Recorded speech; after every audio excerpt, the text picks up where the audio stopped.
Dramang ito ay rated SPG. Striktong patnubay at gabay ng magulang ang kailangan. Maaaring may masiselang tema, lengguwahe, karahasan, sexual, horror o droga na hindi angkop sa mga bata. Mabubuking na kaya si Carlos sa ginawa niya kay Irene ngayong natagpuan na itong buhay? Ano ang gagawin ni Carlos? Magandang araw at eto na nga tayo sa ating pinakaabangang tagpo sa Abot Kamay na Pangarap. Welcome to my channel. Please don't forget to like, comment, and click the bell button para lagi kayong updated sa aking mga videos. Samantala, nang dahil sa naging pagtatalo ni Carlos at Harry tungkol kay Irene, naisipan niyang magpunta na lang ng Apex Hospital at baka sakaling nagpunta doon si Irene. Pagkadating ni Harry sa Apex Hospital, nasa lubong niya si Annalyn. Binati ni Annalyn si Harry at tinanong niya kung ano ang ginagawa niya sa Apex at kung sino ang inaantay niya. Sabi ni Harry kay Annalyn na napadaan lang siya dahil nagbabaka sakali siya na makita niya si Irene sa Apex Hospital. Nabanggit ni Harry kay Annalyn na hinahanap niya si Irene dahil may usapan sila na magkikita sila ngayon para sa photoshoot na gagawin nila. Kaya naitanong ni Harry kay Annalyn kung nagkita ba sila ni Irene ngayong araw. Ipinagtaka naman ni Annalyn kung bakit sa kanya nagtatanong si Harry. Sabi ni Annalyn na hindi ko siya nakita dito at bakit naman siya pupunta dito sa Apex. Sabi ni Harry kay Annalyn na tinitext at tinatawagan ko siya pero hindi siya makontak. Kaya nag-aalala na din ako bakit hindi siya sumasagot. Sabi naman ni Annalyn na bakit hindi mo itanong sa daddy mo? Baka naman may alam siya kung nasaan ang tita Irene mo. Sabi ni Harry na naku, hindi kami okay ng daddy ko. Kagagaling ko nga lang sa kanya kanina bago ako nagpunta dito. Nagtalo kaming dalawa tungkol kay tita Irene dahil pinagbabawalan niya akong makipagkita o kausapin si tita Irene. Hindi ko nga alam kung bakit ganun siya kagalit sa akin nang malaman niyang magkikita kami ngayon ni tita Irene. Dati naman okay sila pero ngayon hindi ko siya maintindihan. Ipinagtaka naman ni Annalyn ang sinabi ni Harry kaya sinabihan ni Annalyn si Harry na sandali lang at tatawagan ko si nanay at tatanungin natin kung nagpunta sa bahay nila si Ma'am Irene. At ikinatuwa naman ni Harry ang ginawa ni Annalyn. Samantala sa bahay ni Carlos at Lynette pagkatapos nilang magtalo at kumprontahin ni Lynette si Carlos tungkol sa nakita niyang pabango ni Irene, madaling napaniwala ni Carlos si Lynette sa mga drama niya. Lalo nang sabihin niya na ang pinaghihinalaan niyang nanloob sa bahay nila ay walang iba kundi si Irene. Hindi naman makakibo si Lynette. Sa isip niya na paniniwalaan ba niya ang sinasabi ni Carlos sa kanya? At habang magkausap ang dalawa, biglang nakatanggap ng tawag si Carlos sa East Ridge at kailangan niyang pumunta dahil nagkaroon ng emergency. Kaya nagmamadaling nagpaalam si Carlos kay Lynette na kailangan niyang umalis at pumunta ng East Ridge ngayon. Kaya sinamahan ni Lynette si Carlos sa labas para ihatid siya sa sasakyan niya. Pagkaalis ni Carlos, siya naman pagdating ng kaibigan na Irene na si Joyce para alamin kung nasaan si Irene dahil alam ni Joyce na pupuntahan ni Irene si Carlos sa bahay nila. Ipinag-aalala na niya kung nasaan ang kaibigan niyang si Irene dahil base sa text nito sa kanya kagabi ay hindi siya naniniwala na babalik na si Irene ng USA. Kaya iba ang naging kutob ni Joyce na parang may mali. Dahil kilala niya si Irene, hindi ito gagawin na basta-basta na lang aalis. Ang hindi alam ni Joyce, si Carlos ang nag-text sa kanya. Kaya para makasigurado siya, pinuntahan niya ang bahay ni Carlos. At nang makarating siya sa lugar kung saan nakatira si Carlos, huminto siya sa harapan ng bahay. Saka ibinaba niya ang bintana niya ng sasakyan niya. Nakita niya si Lynette sa tapat ng bahay nila na nakatayo. Sa isip niya na yan ata yung asawa ni Doc Carlos na sinasabi ni Irene sa akin. Si Carlos sana ang gusto niyang makausap para tanungin kung natuloy si Irene na makipagkita sa kanya dahil yun ang sinabi sa kanya ni Irene. Ngunit hindi niya ito naabutan dahil kakaalis lang ni Carlos.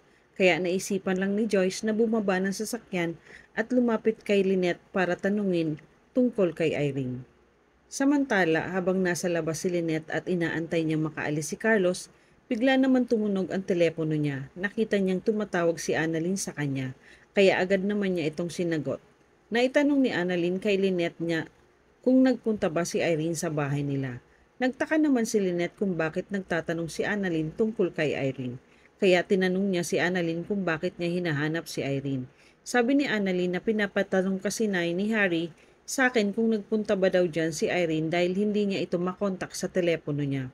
May gagawin kasi silang photoshoot ngayon. Pero hanggang ngayon ay hindi niya alam kung nasaan ito.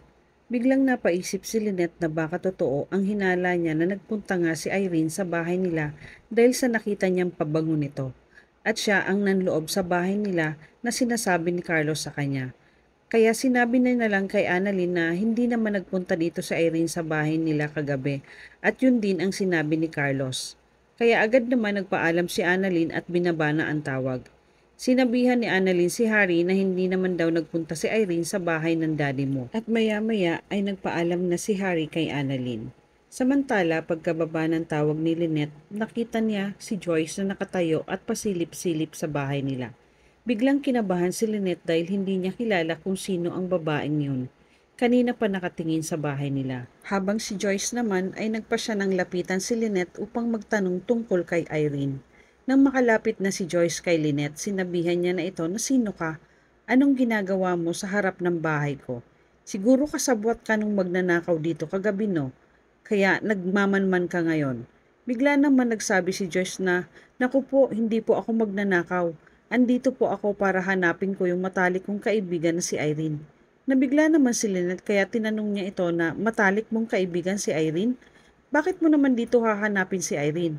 May pag-aalala naman na sinabi ni Joyce kay Lynette na nawawala kasi siya. Kagabi ko pa siya kinokontak pero hindi siya sumasagot sa mga tawag at text ko sa kanya. Kaya nag-aalala na ako para sa kanya. Hindi naman kasi siya ganyan. Kilala ko si Irene. Nagsasabi yun sa akin kung saan siya pupunta. Katunayan kaya ako nagpunta dito para kausapin si Doc Carlos para tanungin siya kung nagkita sila ni Irene kahapon kasi yun ang sabi ni Irene na pupuntahan niya si Doc Carlos sa bahay nila. Ikinagulat naman ni Lynette ang sinabi ni Joyce at bigla niyang naisip si Carlos kung nagsasabi ba ito ng totoo sa kanya o tama ang hinala niya na nagpunta nga si Irene sa bahay nila. Maya-maya ipinakita ni Lynette kay Joyce ang pabango ni Irene at tinanong niya kung sa kanya ba ito. Walang duda na sinabi ni Joyce kay Irene na pabango nga at paborito ito gamitin ni Irene. Kaya agad nagpa siya si Lynette na puntahan nila si Carlos sa East Ridge para tanungin tungkol kay Irene. Samantala sa East Ridge Hospital nakarating na si Carlos at kausap niya si Dr. Enriquez. Habang nag-uusap ang dalawa biglang dumaan si Doc Javier na nagmamadali papuntang ER. Napansin siya ni Doc Enriquez kaya tinanong niya ito kung bakit siya nagmamadali at kung ano ang nangyayari.